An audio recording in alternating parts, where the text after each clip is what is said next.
Kang Hyuk yang berlari kencang sementara Jaewon mengambil alih kendali operasi. Ia maju saat dibutuhkan dan bersama Jang Mi, mereka membawa pasien ke Siti. Kang Hyuk pergi menemui Dr. Kim dan mengatakan kepadanya bahwa sebagai kepala unit gawat darurat, ia dapat mengabaikan peraturan bodohong dan membiarkannya melakukan yang terbaik bagi pasien. Waktu sangatlah penting di sini, terutama saat kode biru dikeluarkan dan pasien perlu diresusitasi. Terserah kepada Dr. Kim untuk menentukan pilihannya. Dan untungnya ia memilih pilihan yang tepat.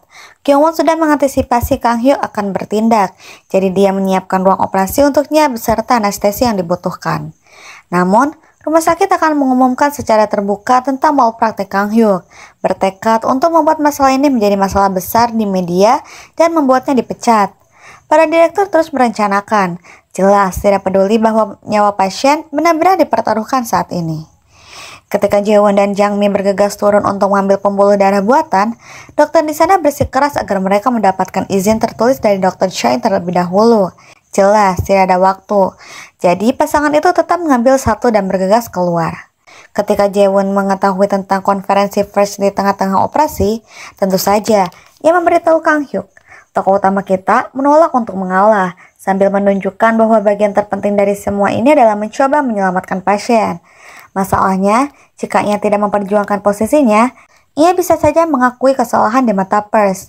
Pada konferensi pers, Hong berjanji untuk menyelidiki tindakan keji Kang Hyuk dan melakukan penyelidikan menyeluruh, bertekad untuk mengungkap kecurangan ini sampai tuntas. Namun, Kang Hyuk sendiri yang muncul. Ibu yang berduka itu sangat sedih, tetapi Kang Hyuk dengan tenang menunjukkan bahwa mereka melakukan perawatan yang sama di helikopter sebelumnya di musim itu dan menyelamatkan pasien. Kang Hyuk menyalahkan Dr. Hong dan rumah sakit karena tidak mengizinkannya terbang ke sana dan melakukan hal yang sama untuk pria berusia 20 tahun ini.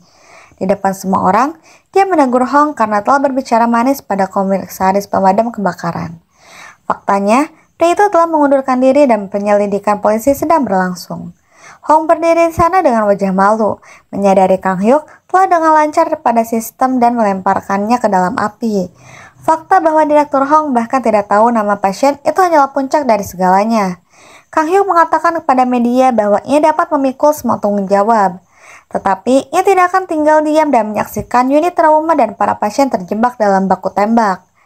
Direktur Hong diinterogasi oleh First, tetapi ia memutuskan untuk melimpahkan kesalahan kepada Menteri Kesehatan dengan mengklaim bahwa ia mengirim Kang Hyuk untuk memata-matai mereka dan menuduhnya melakukan kronisme dalam penunjukan Kang Hyuk di rumah sakit.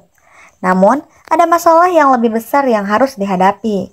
Milisi lokal telah menyerang dokter untuk perdamaian internasional di Sudan Selatan.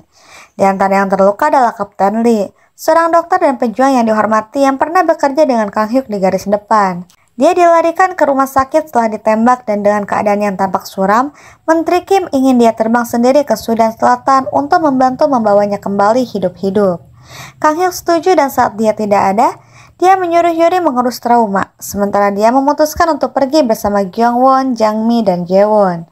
Keempatnya tiba di Afrika dan mengetahui bahwa rumah sakit telah diserang dan akibatnya Kapten Lee telah dipindahkan ke fasilitas kumuh tempat para pemberontak tidak dapat menangkapnya.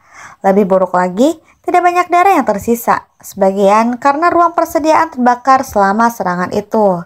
Lebih buruk lagi, luka-lukanya juga menunjukkan tanda-tanda nekrosis. Ini berarti mereka tidak punya pilihan selain mengamputasi lukanya. Namun, tanpa banyak darah, itu hanya akan membuat segalanya menjadi jauh lebih sulit dilakukan tanpa membunuh orang itu. Mereka hanya punya 2 unit darah tersisa, jadi para dokter harus berhati-hati dengan apa yang mereka lakukan selanjutnya. Kang Hyuk tidak punya banyak pilihan dan akhirnya dia memotong lengan Kapten Lee untuk diamputasi.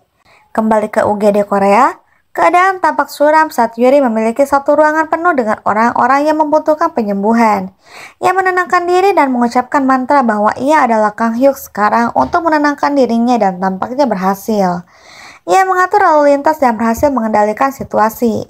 Di lantai atas, Kim menerima permintaan resmi untuk naik helikopter. Alih-alih hanya memberikan lampu hijau, para pejabat memutuskan untuk mengadakan konferensi video untuk membahas apakah mengizinkannya atau tidak. Sekali lagi, nyawa menjadi taruhannya dibanding dengan beban keuangan rumah sakit, mengingat biaya pemindahannya akan terlalu mahal. Di tengah-tengah semua ini, Gyeongwon menerima telepon dari Jeon dan ia mengetahui secara langsung bahwa Kapten Lee sedang dalam keadaan yang sulit.